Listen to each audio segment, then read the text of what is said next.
बिस्मिल्लाहिर्रहमानिर्रहीम। This is Saeed Ahmed Mushtaba, advocate high court. आप देख रहे हैं universe of law by Ahmed Mushtaba.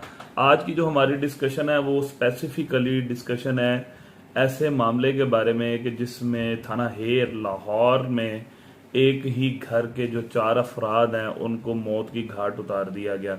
अब मौत की घाट उतारने वाला जो कातिल है वो कौन है, मरने वाले कौन थे, कातिल का पेशा क्या था और कातिल कब से जो है वो नशे का आदी था और उसने पहले भी क्या इस तरह के कोई वाकयात अमल में लेके आया है। क्या वजूहात बनी कि उसने अपनी सगी बेटी को कत्ल किया, अपनी सगी बीवी को कत्ल किया, अपने ससुर को कत्ल किया और अपने साले के बेटे को कत्ल किया। ये वाकया जो है वो परसों रात तकरीबन 10 साढ़े 10 बजे थाना हेर की जो हदूद है उसमें पेश आया। एक इमरान नामी शख्स है जो कि अपने घर में आया और आते साथ ही उसने एफआईआर के मुताबिक जो है वो उसका साला और उसके अपने बच्चे और उसकी बीवी ये सब के सब जो थे वो डोरमन मॉल से बाकायदा तौर पे शॉपिंग करके वापस आए और जब वो घर के अंदर दाखिल हुए हैं तो एफआईआर ये कहती है कि जब घर के अंदर दाखिल हुए तो उसने फौरन से पहले जो है अपनी बेटी पे हमला किया, अपनी बेटी को कत्ल किया। उसके बाद फिर उसने छुरियों से वार करके अपने ससुर को कत्ल किया, फिर उसने अपनी बीवी को कत्ल किया और साथ ही अपने साले के बेटे को कत्ल किया और साथ उसने अपनी जो छोटी बेटी थी उसको भी तशद्दुद का निशाना बनाया। वो सीरियस हालत में जो है अस्पताल उसको अब मुंतकिल कर दिया गया और मौके पर ही पुलिस ने मुकदमा दर्ज कर लिया।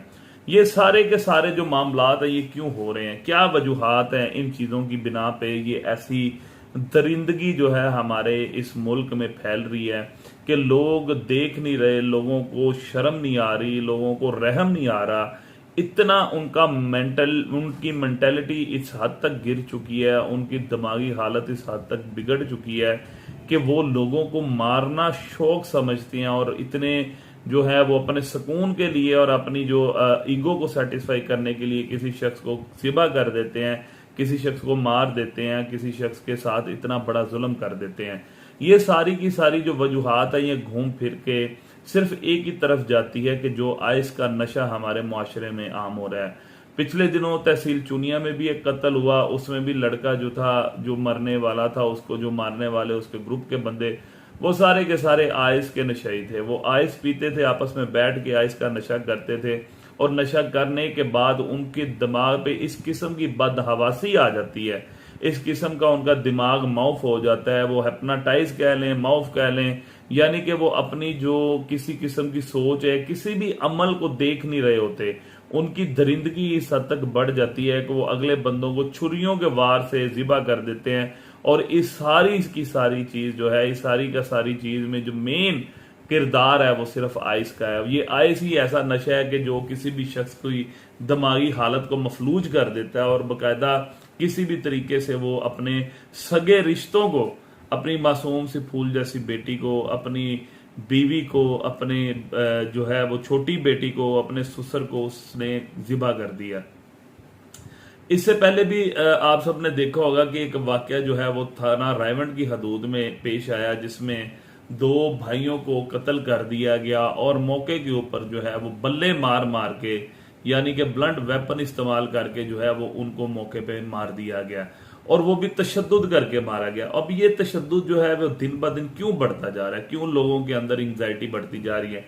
और इसमें जो सबसे अहम बात थी वो ये देखने वाली थी कि हमारी जो पब्लिक है, पब्लिक एक साइलेंट मोड में खड़ी हो जाती है, पब्लिक एक तमाशाई का किरदार अदा करती है। जब मारने वाले 2 अफराद हैं और देखने वाले 100 अफराद हैं तो मेरा नहीं ख्याल कि वो 2 अफराद उन 100 अफराद पे भारी हैं, हल्के हैं और वो 2 अफराद जो हैं वो 100 अफराद को नहीं जो नुकसान पहुंचा सकते। 100 अफराद का वजन यानी कि 200 के करीब बाजू बनते हैं और उनसे 4 बाजू जो है वो नहीं संभाले गए और उन लोगों ने रज के मारा रोड के ऊपर, यानी कि लोगों के सामने कत्ल किया है। वीडियो में आपने देखा होगा कि जो आखिरी बैट उस दूसरे शख्स के सर पे लगा है तब लोगों मौके पे बहुत ज्यादा लोग मौजूद थे, लेकिन हमारे मुल्क में इतनी बेहिसी है, हम लोग पैसे के नशे में, दौलत के नशे में और अपने आप को बचाने के नशे में इस हद तक पड़ गए हैं कि हमें इतनी इस हद तक हमारे अंदर बेहिसी है कि हमारे सामने जुल्म हो रहा होता है, हम उसको नहीं रोकते। तो इस चीज का भी जवाबदेह हमें अल्लाह की अदालत में होना पड़ेगा कि हम क्यों खामोश तमाशाई बने रहे। हमारी ताकत, हमारी कुव्वत थी, हमारे बाजुओं में ये कुव्वत मौजूद थी कि हम जाके बाकायदा तौर पे इस कत्ल को रोक सकते थे, लेकिन कोई भी शख्स उसमें शामिल नहीं हुआ। इसी तरह थाना हेर की जो हदूद में 4 लोगों को कत्ल किया गया, ये इमरान नामी शख्स, कहने में यह है कि ये इमरान नामी शख्स जो है वो पहले भी अपनी बीवी के ऊपर हमला कर चुका है। इसने अपनी बीवी की गर्दन पे छुरी मारी, जिस वजह से इसको 2 साल कैद हुई, और 2 साल कैद गुजारने के बाद जब ये बाहर आया तो आगे इसने अपने घर में बाकायदा तौर पे फिर वही जो है वो नशे का आदी था, नशा करके बैठा हुआ था। जब ये घर में उसके घर वाले पहुंचे हैं तो इसने सबसे पहले पकड़ के जो है वो अपने ससुर को कत्ल किया, फिर अपनी बेटी को कत्ल किया। ये हाथ क्यों नहीं लरसते, ये हाथ क्यों नहीं कांपते, ये दरिंदगी कैसे खत्म हो सकती है? ये इस तरह के मफलूज जहन के लोग हमारे मुआशरे में क्यों फिर रहे हैं दिन दनाते हुए कि किसी जगह पे सिर्फ 30 रुपए की खातिर बंदों को कत्ल कर दिया जाता है, किसी जगह पे अपने सगे रिश्तों को नहीं देखा जाता, अपने सगे औलाद को नहीं देखा जाता, और मासूम सी बच्चियों को जिबा कर दिया जाता है। ये हमारा मुआशरा दिन ब दिन किस तरफ जा रहा है? जब भी आप देखेंगे हर रोज कोई ना कोई इस तरह की खबर जो है वो जो है हमारे सोशल मीडिया पे वायरल होती है, जिसमें कोई ना कोई ऐसी दरिंदगी नजर आती है जिसको देख के हमें इस बात से शर्म से सर झुक जाता है कि हम भी इस मुआशरे का हिस्सा हैं। ऐसे लोग हमारे मुआशरे में मौजूद और ऐसे लोग हमारे मुआशरे का हिस्सा हैं, और ये लोग जो हैं बाकायदा तौर पे हमारे दरमियान रहते हैं, और ये लोग हमारे दरमियान मौजूद हैं जो कि 24 घंटे आइस का नशा भी करते हैं, आइस फरोख्त भी करते हैं। इस किस्म के नशे करके इनका मेंटल लेवल जो है वो इस तरह गिर जाता है कि ये उस नशे में दरिंदा सिफ्त इंसान बन जाते हैं। सीसीडी की कार्रवाइयां बेहतरीन जा रही हैं। इन्होंने बाकायदा तौर पे आज जो है सुबह उन मुलजमान को भी कत्ल कर दिया है जो कि 2 भाइयों के कत्ल में मुलव्विस थे, थाना रायवंड की हदूद में जो वाकया हुआ था। तो सीसीडी की कार्रवाइयों को लोग अप्रिशिएट इस सेंस में कर रहे हैं कि फौरी मौके पे ही जो मुलजिम है उसको सजा मिल रही है। अब हमारी ये मौदबाना गुजारिश है, हमारी सीसीडी के जो हेड हैं एडिशनल आईजी सुहेल जफर चट्टा साहब या दीगर जितने भी लोग हैं जो कि इसको लीड कर रहे हैं, वजीर आला पंजाब मरियम नवाज शरीफ से, कि खुदारा ये आइस के नशे को हमारे मुआशरे से दूर करें। पहले दौर के जो नशे थे वो चरस होगी, अफ्यून होगी, उसके बाद पाउडर हो गया, वो इस किस्म के नशे थे जिसमें कोई शख्स दरिंदगी पे कायल नहीं होता था, कोई शख्स दरिंदा नहीं बनता था, कोई शख्स कभी भी नशा करके इस हद तक नुकसान नहीं करता था। अगर वो कोई इस किस्म का अमल सर अंजाम देता था तो उसके हाथ कांप जाते थे, उसके दिल में रहम आ जाता था। लेकिन ये जो आइस पीने वाले लोग हैं ये हमारे मुआशरे का नासूर बन रहे हैं। ये लोग हमारे घरों में, हमारी महफिलों में बैठते हैं, ये लोग हमारे मुआशरे में मौजूद हैं। और सबसे बड़ी बात यह कि आइस पीने वाला शख्स जो है वो आइडेंटिफाई नहीं हो सकता कि ये बंदा आइस पीता है। क्यों? क्योंकि फिजिकली वो बिल्कुल फिट होगा, फिजिकली वो बिल्कुल साफ सुथरा रहेगा, फिजिकली वो बातें आपके साथ बैठ के बड़ी मौदबाना तरीके से करेगा। लेकिन वो शख्स आइस का आदी है, ये आपको पता ही नहीं चलता। किस टाइम उस बंदे का मीटर घूम जाए, किस टाइम उसके ऊपर उसका नशा हावी हो जाए और वो आपको कत्ल कर दे, मुझे कत्ल कर दे, मुआशरे में बैठे हुए किसी और शख्स को कत्ल कर दे। तो ये चीज जो है वो सीसीडी को देखनी चाहिए। जो मुलजम इन्होंने कत्ल, जो सीसीडी के हाथों आज सुबह कत्ल हुए हैं, उनका पोस्टमार्टम होता, उनका पोस्टमार्टम होने के बाद ब्लड टेस्ट होते कि उनके जिस्म में कौन सी ऐसी चीज मौजूद है कि जिसकी वजह से उनके दिमाग में इतनी दरिंदगी आ गई कि उन्होंने सरे राह जो है वो 2 लड़कों को बल्ले मार के कत्ल कर दिया। तो लाजमी तौर पे ये चीज सामने आनी थी कि वो जो फल फरोश थे वो भी आइस का नशा करते थे। इसी तरह जैसे इमरान जो है थाना हेर में उसने अपनी बेटी को मार दिया, अपनी बीवी को मार दिया, और इसके अलावा अपने ससुर और अपने साले के बेटे को कत्ल किया। इसका भी टेस्ट करवाएंगे तो उसके अंदर से आइस निकलेगी। यानी कि इवन के हमारे तहसील चूनिया में भी जो कत्ल हुआ है उसके पीछे भी आइस का किरदार है। इसके अलावा जो शुगर मिल थी, ब्रादर शुगर मिल, वहां से भी एक लाश बरामद हुई थी, वहां पे लड़के को कत्ल किया गया और उसकी लाश जो है बोसीदा हालत में बरामद हुई, तकरीबन 8-9 दिन बाद बरामद हुई। तो वो भी आइस के नशे में मरा था, उसको भी मारने वाले आइसर थे।